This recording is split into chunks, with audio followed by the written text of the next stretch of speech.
Hello friends, benchers IQ के digital platform पे आपका स्वागत और हार्दिक अभिनंदन। This is KD. जैसा कि आप देख रहे हैं, बेंचर्स आईक्यू में डिफरेंट सीरीज को हम स्टार्ट कर चुके हैं। आपने मैथमेटिक्स की सीरीज को देखा, उसके बाद जनरल अवेयरनेस का सीरीज स्टार्ट हो चुका है। उसी सिलसिले को आगे बढ़ाते हुए आज हम इंग्लिश सेक्शन को स्टार्ट करने जा रहे हैं और उस सेक्शन में हमारा जो पहला टॉपिक है वो है आर्टिकल। तो दोस्तों देखते हैं कि आर्टिकल क्या होता है, कैसे यूज हम उसको करते हैं, क्या क्या उसके यूसेज हो सकते हैं और कैसे कैसे कब कब कहां कहां लगाते हैं और एग्जाम में किस तरीके के क्वेश्चन पूछे जाते हैं।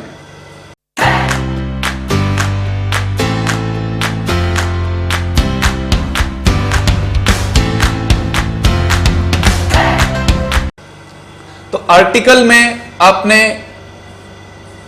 आज तक जो पढ़ा है ए एन द और क्रॉस, जिसको हम जीरो आर्टिकल कहते हैं। ठीक है, तो सबसे पहले हम आर्टिकल को दो पार्ट में डिवाइड करते हैं कि आर्टिकल को हम दो पार्ट में डिवाइड कर सकते हैं। एक कहलाता है डेफिनेट आर्टिकल, दूसरा कहलाता है इनडेफिनेट आर्टिकल। दोस्तों आर्टिकल को हमने दो पार्ट में डिवाइड किया है। एक पार्ट है डेफिनेट आर्टिकल और एक कहलाता है इनडेफिनेट आर्टिकल। डेफिनेट का मतलब निश्चित और निर्धारित, एक ऐसा आर्टिकल जो निश्चित हो और निर्धारित हो, डेफिनेट हो। इनडेफिनेट आर्टिकल जो डेफिनेट ना हो, मतलब निश्चित ना हो, निर्धारित ना हो। डेफिनेट आर्टिकल को हम फर्दर डिवाइड कर सकते हैं। डेफिनेट आर्टिकल में आपको देखने को मिलता है आर्टिकल द, जो कि एक बहुत इंपॉर्टेंट रोल प्ले करता है। इनडेफिनेट आर्टिकल को हम फर्दर दो पार्ट में डिवाइड कर सकते हैं। एक हमें देखने को मिलता है आर्टिकल इनडेफिनेट आर्टिकल में हमें देखने को मिलता है ए और एन। ठीक है दोस्तों, तो सबसे पहले हम जिस पार्ट पर डिस्कस करने जा रहे हैं आज, वो है हमारा इनडेफिनेट आर्टिकल। इनडेफिनेट आर्टिकल आप समझेंगे तब फिर हम डेफिनेट आर्टिकल की तरफ मूव करेंगे।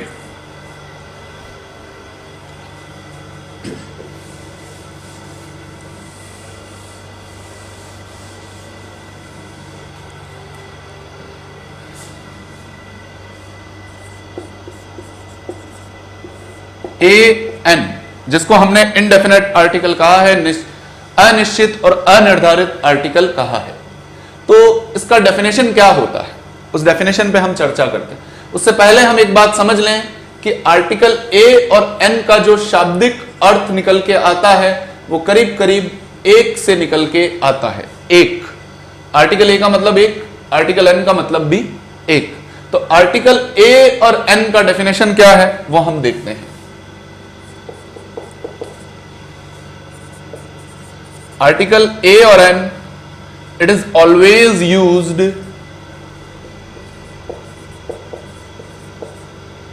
before a singular countable noun। दोस्तों डेफिनेशन को अच्छे से ध्यान में रखिएगा कि आर्टिकल ए और एन का डेफिनेशन क्या है, इनडेफिनेट आर्टिकल का डेफिनेशन क्या है, परिभाषा क्या है। तो इसका परिभाषा जो हमारे सामने आया, It is always used before a singular countable noun। Article A और एन का प्रयोग हमेशा किसी सिंगुलर काउंटेबल नाउन से पहले किया जाता है। एक ऐसा नाउन जो सिंगुलर हो, एक वचन हो और काउंटेबल हो, जिसको गिना जा सके। तो ये इसका डेफिनेशन है।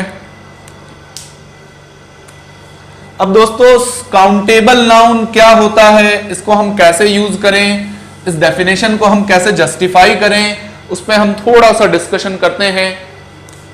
उससे पहले हमें थोड़ा ये देखना पड़ेगा कि नाउन क्या होता है। नाउन जिसको आप संज्ञा कहते हैं वही एक नाउन होता है। जो हिंदी में संज्ञा की परिभाषा है वही इंग्लिश में नाउन का डेफिनेशन है। ठीक है, तो नाउन हम जब चैप्टर पढ़ेंगे उसको आगे डिटेल में डिस्कस करेंगे, लेकिन आर्टिकल की डेफिनेशन को समझने के लिए हमें यह बात समझना जरूरी है। पूरी दुनिया में जितने भी तरीके के नाउन हैं, जितनी भी संज्ञा है, हम मोटे मोटे तौर पर उनको दो पार्ट में डिवाइड कर सकते हैं, या तो वो नाउन काउंटेबल होता है और या अनकाउंटेबल होता है।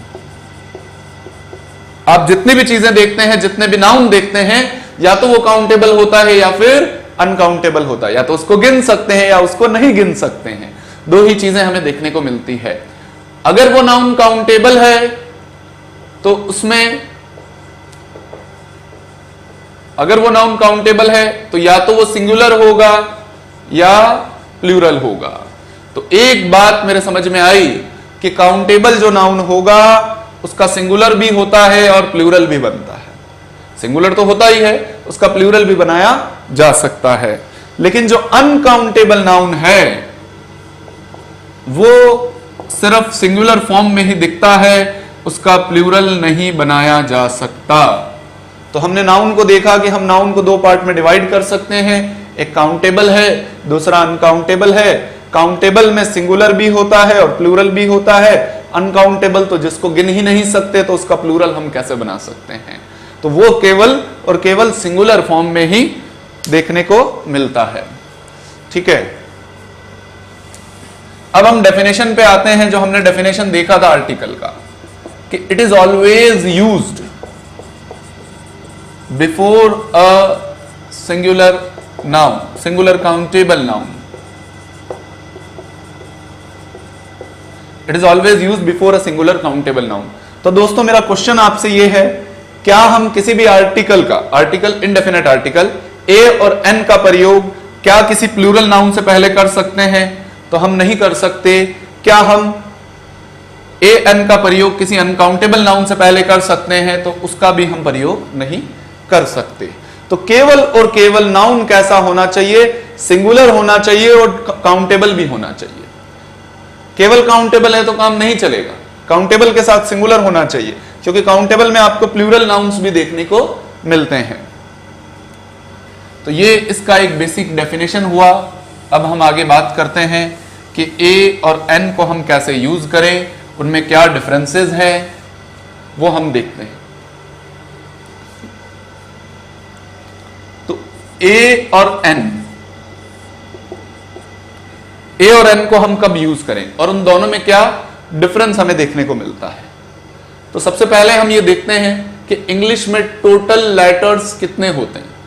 तो टोटल जो लेटर्स हैं हमारे पास, how many letters are there? 26 letters होते हैं इंग्लिश में। 26 में से 5 तो हमारे वॉवल्स होते हैं, जिनको आप ए, ई, आई, ओ, यू कहते हैं। 26 में 5 वॉवल्स होते हैं जिनको आप ए, ई, आई, ओ, यू कहते हैं। और 21 जो है वो कॉन्सोनेंट्स होते हैं।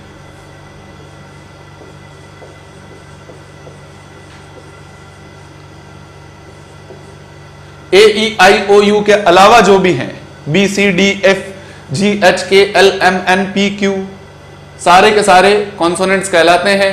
वॉवल्स को हिंदी में आप स्वर कहते हैं और कॉन्सोनेंट्स को हिंदी में आप व्यंजन कहते हैं। तो ये चीजें हम क्यों डिस्कस कर रहे हैं? क्योंकि आर्टिकल ए और एन को समझने के लिए, उनका यूज करने के लिए हमें वॉवल साउंड का ज्ञान होना बहुत जरूरी है, राइट? लेकिन उससे पहले एक चीज हम देखते हैं दोस्तों कि 26 लेटर्स, 5 वॉवेल्स, 21 कॉन्सोनेंट्स, लेकिन इंग्लिश में टोटल जो साउंड्स होते हैं वो 44 साउंड्स होते हैं।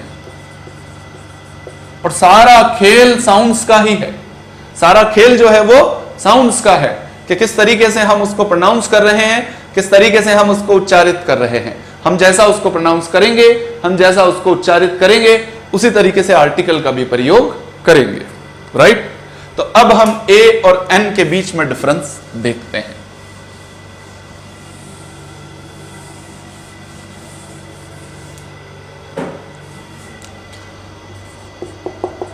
आर्टिकल ए को जब आप यूज करते हैं तो कॉन्सोनेंट साउंड से पहले यूज करते हैं। इट इज यूज्ड बिफोर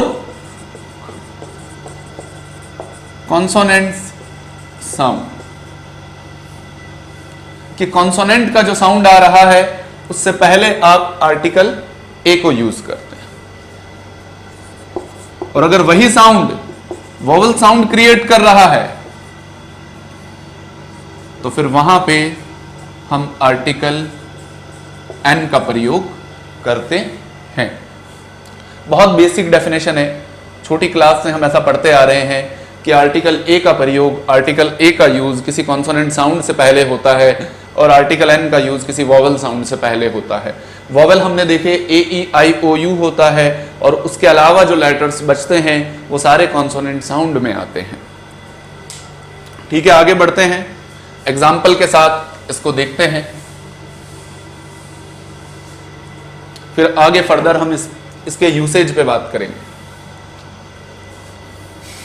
कुछ एग्जाम्पल्स में यहां पे लिखता हूं।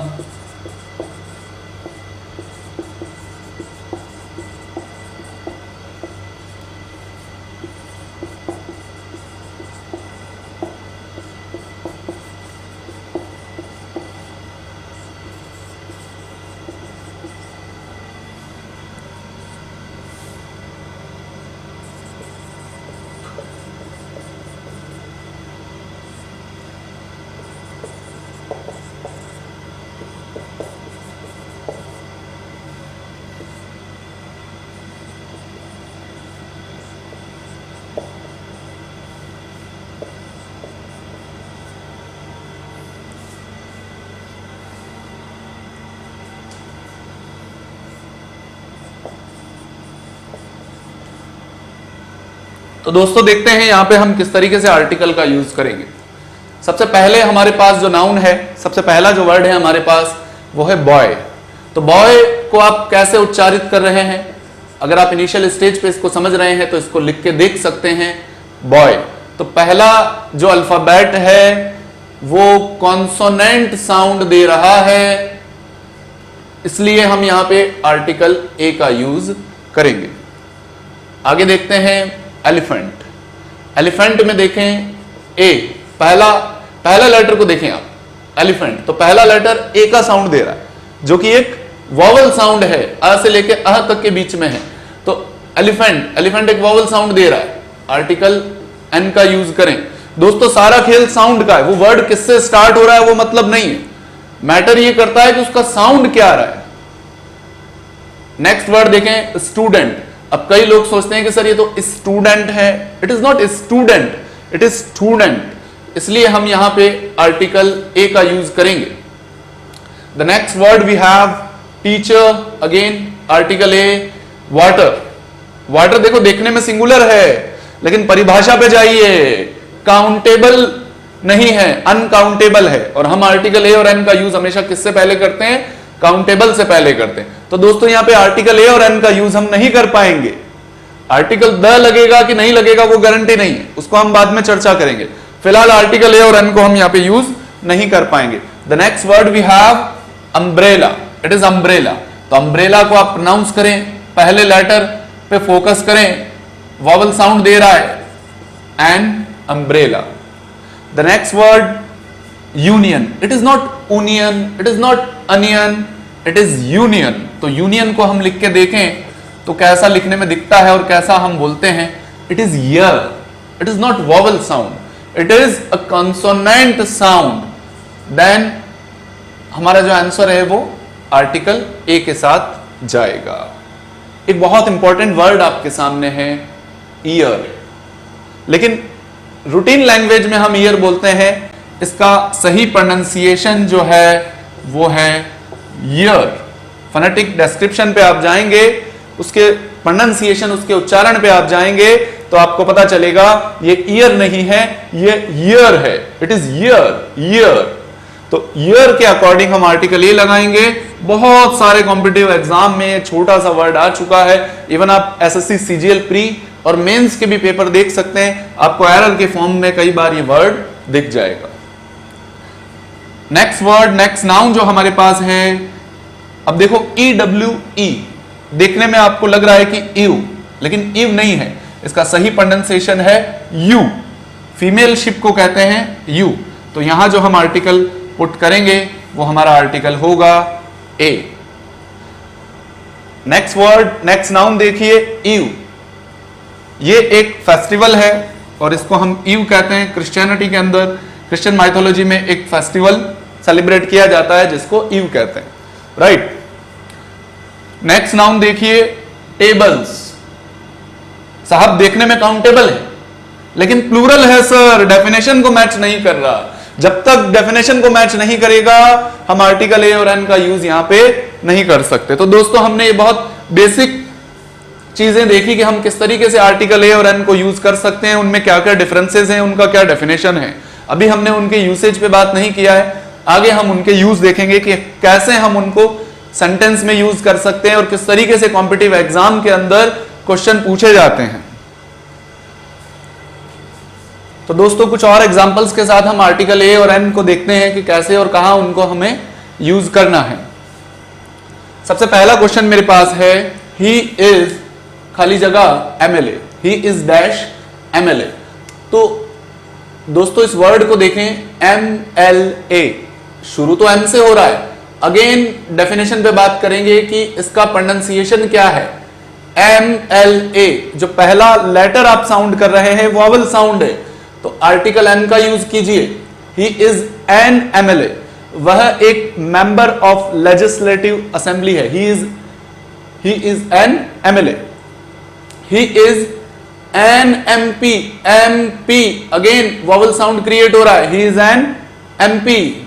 She is PO, she is PO, पहला अल्फाबेट, पहला जो लेटर है हमारा, उसका जो साउंड आ रहा है वो प से साउंड आ रहा है, जो कि वॉवल साउंड नहीं है, वो एक कॉन्सोनेंट साउंड है। और कॉन्सोनेंट साउंड के लिए हमें क्या यूज करना होता है, article A. He is dash S I, S I, he is an S I. Next question, he is dash L O, वह एक लीगल ऑफिसर है। He is an L O, लिख के देखिए, आप प्रोनाउंस करके देखिए, इसको उच्चारित कीजिए, L O, he is an L O. He is an R O, relationship officer है। मान लीजिए मैं कहता हूं he is an R O in an insurance company, वह किसी कंपनी के अंदर एक रिलेशनशिप ऑफिसर है। वह किसी बैंक के अंदर एक प्रोबेशनरी ऑफिसर है, वह एक एसआई है। Next question we have, my uncle is F O. मान लीजिए कि मेरे अंकल एक फॉरेस्ट ऑफिसर हैं, तो मैं कहूंगा my uncle is an F O. His mother is dash H M, उसकी माता जी हेडमिस्ट्रेस है। आर्टिकल एन का यूज करूंगा, एच एम, पहला letter again vowel sound produce कर रहा है, an H M.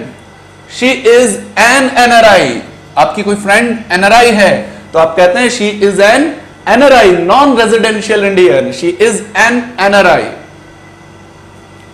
Next question, he is a Jayan, junior engineer है। आपका कोई फ्रेंड जूनियर इंजीनियर है तो आप कहते हैं ही इज अ जयन, जयन जिसको आप कहते हैं जूनियर इंजीनियर। तो हमें पहले लेटर के साउंड पे फोकस करना है, जे ई एन। हिंदी में लिख के देखिए, देखो कैसा लगता है।